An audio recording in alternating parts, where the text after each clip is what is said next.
Home rentals selling out fast ahead of the Pope's upcoming visit. Fox 5's Allison Morris is here to tell us about how some people are using their apartments to make some cash and give other people the opportunity to see the Pope in town. Yeah, homes that are really close to where the Pope's going to be appearing, people are snapping them up like hotcakes. We are running out of options. We've seen people staying on old battleships and everything else, so I guess no surprise, in a right? zoo? Yeah. No, I was going to say the good news in this story is you don't have to stay in a zoo or camp out on a battleship to find a place to stay. But if you have a home with easy access to the Pope's public appearance, that home is in hot demand.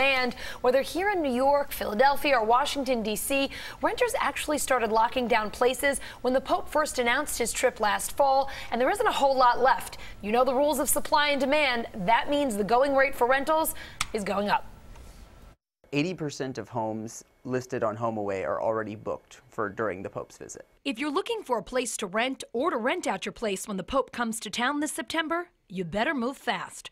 Vacation rental sites like HomeAway and Airbnb are seeing huge jumps in demand in all three cities on the Pope's tour: New York, Washington, and Philadelphia. In Philadelphia, we're seeing a more than 5x jump in demand. Technically, it's illegal to rent out a New York apartment to someone for less than 30 days if you're not there, but both Airbnb and HomeAway have thousands of New York listings on their sites. People get a bit of a thrill, I think, about gaming the system and earning a little extra money. But if you follow the rules or post a listing outside of New York, your apartment can pull in some pretty good Pope Week prices without any penalties. It depends on the location, on the kind of apartment, but you could charge up to $150 a night for a studio. Those who are living in neighborhoods like East Harlem or in Wall Street or other places where the Pope is visiting might see a better demand than they might otherwise. So what are the keys to making your place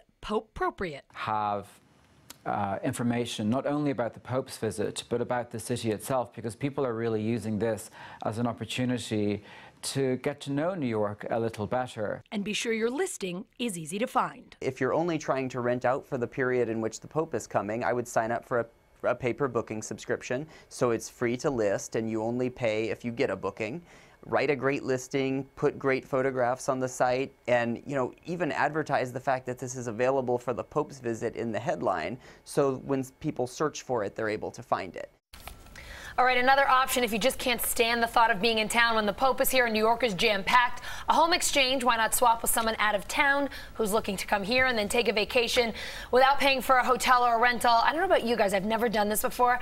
Something about the idea of swapping homes with people, I have a hard time with that one. Yeah, it's stressful for sure. You can save a lot of money, but what sort of psychic trauma are you causing yourself in the process of wondering what your house is going to be like when you get back? I know at least 3 families that have done it. How'd it work out okay? They love it. They do it consistently because they go to Europe, and I mean, you can stay there. Yeah. I think the key is you get it cleaned professionally before you come back, and then you feel better about it. Everyone says that once you do these home exchanges and some of these home rentals, especially when you have kids, you never go back because you've got more space, a little way more. better than a hotel, sure.